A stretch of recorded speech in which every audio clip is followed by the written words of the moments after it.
US President Donald Trump, tiwalang mananalo pa rin ang kanyang administrasyon sa legal battle hinggil sa ipinatupad niyang travel ban. At Kenya, nakaranas ngayon ng matinding tagtuyot. Si A.M. Francisco sa detalye. Tiwala si US President Donald Trump na magwawagi ang kanyang administrasyon sa legal battle hinggil sa kanyang ipinatupad na travel ban. Kasabay ng pagdalaw ni Japanese Prime Minister Shinzo Abe sa White House, sinabi ni Trump na ginagawa na nila ang lahat ng paraan para matiyak ang seguridad ng Amerika.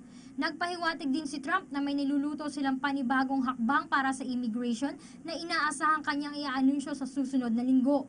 Giit ng US President, tuloy ang laban sa korte para sa kanyang travel ban.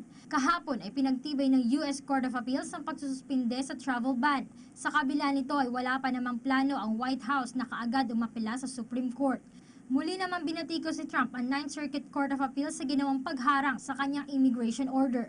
Giit ni Trump, hindi katanggap-tanggap ang naging desisyon ng korte lalo na't simula nang maupo siya bilang Pangulo, ang isa sa kanyang nakikitang problema ay ang pagkakaroon ng malaking banta sa seguridad ng Amerika. Samantala, idineklara na ni Kenyan President Uhuru Kenyatta bilang national disaster ang nararanasang matinding tagtuyot sa naturang bansa. Ayon kay Kenyatta, mula sa 47 lalawigan, nasa 23 ang nakakaranas ng matinding tagtuyot doon.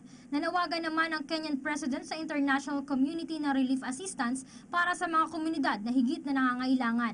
Batay sa datos ng Kenyan Red Cross, nasa 2.7 milyon tao ang apektado ng tagtuyot. Maliban dito, kalahati rin ng populasyon sa Somalia ay nakakaranas ng kakulangan sa pagkain.